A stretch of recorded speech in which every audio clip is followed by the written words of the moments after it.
पवित्र भारतवर्ष की माताओं, बहनों और प्राणों से भी प्रिय भाइयों को मेरा सादर नमन। आज मेरी चर्चा का विषय है कि कैसे अंग्रेजी भाषा हमारे भारत देश को आध्यात्मिक पतन की ओर ले जा रहा है।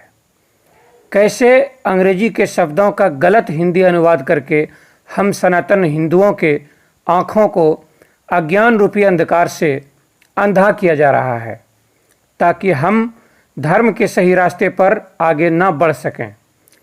इसी विषय पर मैं अपनी बात आप सबों की सेवा में रख रहा हूँ। पिछले 1200 साल हमारे देश की पराधीनता का कालखंड रहा है। हमारी भारत माँ का जो अपमान 1200 साल से हुआ है, इसके लिए पहले हम सब माँ भारती के संतान ही दोषी हैं।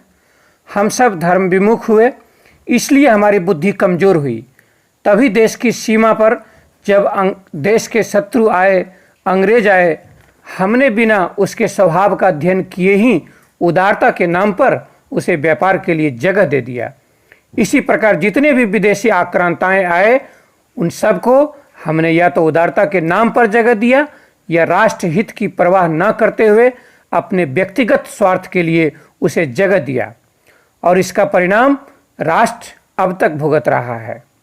15 अगस्त 1947 को जब अंग्रेज यहाँ से चले गए तो कुछ ऐसा करके गए हैं कि अभी भी यह देश अंग्रेज़ों के मानसिक गुलामी से बाहर नहीं आ पाया है। जिस अंग्रेजी भाषा से हमें देश के दुश्मन की बदबू आती हो, उस भाषा की गुलामी से देश की जनता अभी बाहर नहीं आया है। होना तो ये चाहिए कि आज़ादी मिलने के बाद अंग्रेजी भाषा से भी हमें आज़ाद कर दिया जाता और हमारे हिंदुस्तान के हिंदी भाषा को इस देश में सर्वोच्च पद का सम्मान मिलता। सवाल सिर्फ भाषा का नहीं है, सवाल माँ भारती के सम्मान का है। और जब तक इस देश में हिंदी भाषा को सर्वोच्च पद पर पदासीन कर हम अपनी मातृभाषा का, माँ भारती का हृदय से सम्मान नहीं करेंगे, तब तक यह राष्ट्र अपने वास्तविक रूप को प्राप्त नहीं कर पाएगी।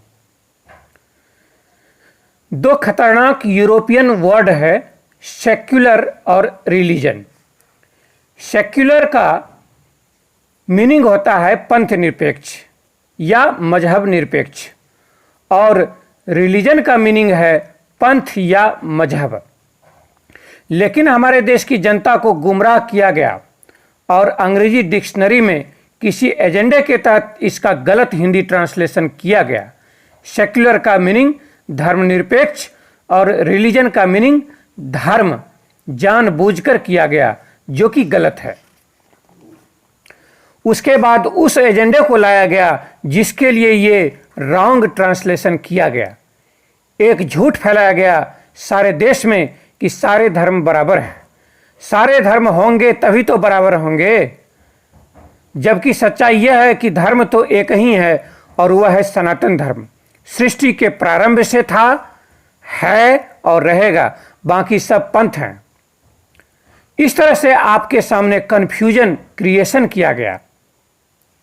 इस सेक्युलर वर्ड और रिलीजन वर्ड को इस राष्ट्र से बाहर भगाना है, तभी यह देश आगे बढ़ पाएगा।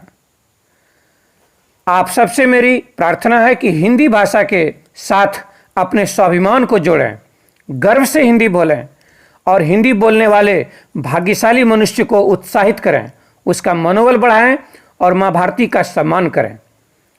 पिछले 70 साल से षड्यंत्र पूर्वक हिस्ट्री को इस तरह से क्रिएट किया गया कि इस देश में कोई देशभक्त, साहसी और वीर संतान न जन्म ले पाए। यह देशद्रोहियों के साजिश की पराकाष्ठा है। ये गहरी बात है, इसे समझें। आपके हिस्ट्री की हत्या करने में अंग्रेजों ने पूरी ताकत लगा दी है। William Adam, William Hunter, TB Macaulay, Max Muller, Alexander Cunningham जैसे बौद्धिक आतंकवादी को कौन नहीं जानता है।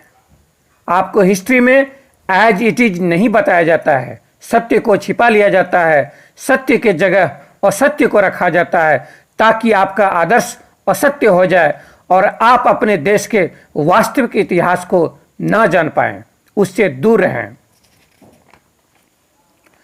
और इस सिलसिले को अब तक 2020 तक वामपंथी इतिहासकार चला रहे हैं, काले अंग्रेज चला रहे हैं। जैसा इतिहास हमारे देश के मासूम बच्चे और बच्चियों को पढ़ने के लिए मिलना चाहिए, वैसा नहीं मिल रहा है।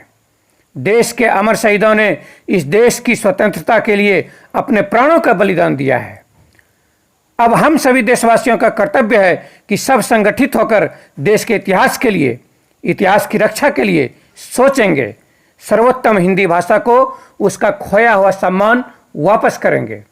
इतिहास हमारी पूंजी है, संपत्ति है। इतिहास के बल पर हम वर्तमान तैयार करते हैं और वर्तमान के बल पर भविष्य बनता है। इसलिए इतिहास की रक्षा के लिए हम अपने प्राणों की आहुति देने से भी पीछे नहीं हटेंगे। इसीलिए शौर्य सम्राट महाराणा प्रताप, भारत का शेर छत्रपति शिवाजी महाराज, आर्यावर्त की शेरनी, इस देश की वीरांगना बेटी झांसी की रानी लक्ष्मीबाई, चंद्रशेखर आजाद, अमर शहीद भगत सिंह हमारे आदर्श हैं, प्राण हैं। इन्हीं के बताए रास्ते पर हम सब चलेंगे और इस देश की जनता को मानसिक रूप से भी आज़ाद करेंगे। एक दिन जरूर ऐसा आएगा जब इस देश में अंग्रेजी में कोई बात नहीं करेगा और सर्वोत्तम हिंदी भाषा में गर्व से सभी भारतवासी संवाद करेंगे और मां भारती का सम्मान करेंगे। सवाल मात्र भाषा का नहीं है, सवाल है इस हिंदू राष्ट्र के सर्वोत्तम भाषा हिंदी के सम्मान का। बस इतना ही वाणी का पुष्प मां भारती के चरणों में अर्पित करते हुए मैं आर्य संतन राजेश कुमार सिंह आप सबों से विदा लेता हूं। यदि मेरे शब्द आप श्रेष्ठ माताओं, बहनों और भाइयों को अच्छे लगेंगे तो उसे मैं अपना परम सौभाग्य और आप सबों का शुभ आशीष समझूंगा। भारत माता की जय।